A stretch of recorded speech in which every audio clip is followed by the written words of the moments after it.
நாம் வேதத்துக்கு கீழ்ப்படியும் பொழுது பரிசுத்த ஆவியானவர் நம்ம கூட வருவாரு. அல்லேலூயா.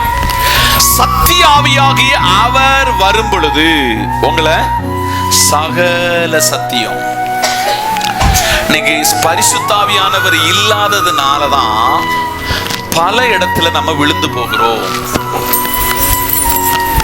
சொல்லுது பைபிள், சத்திய ஆவியானவர் வரும் பொழுது உங்களை என்னத்துல நடத்துவாரா? சகல சத்தியத்தில். சகோதரிமாரே, உங்க கணவன்மாரு எங்கு உங்களுக்கு காவல்காரனா வர முடியாது.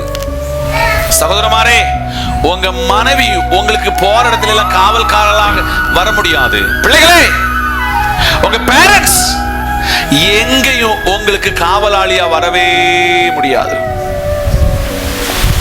உங்களுக்கு ஒரு காவலாளி இருக்கிறார், அவர்தான் பரிசுத்த ஆவியானவர். சத்தியாவியானவர் அவர் வரும் பொழுது சகல சத்தியத்தில் உங்களை நடத்துவார். அவர் தம்முடைய சுயமாய் பேச மாட்டாரே, தாம் கேள்விப்பட்டவர்களை யாவையும் சொல்லி வரப்போகிற காரியங்களை உங்களுக்கு அறிவிப்பார். அல்லேலூயா. அப்படி உங்க வீட்டுக்கு வரப்போகிற காரியத்தை கர்த்தர் எத்தனை பேருக்கு அறிவிச்சிருக்கிறாரு?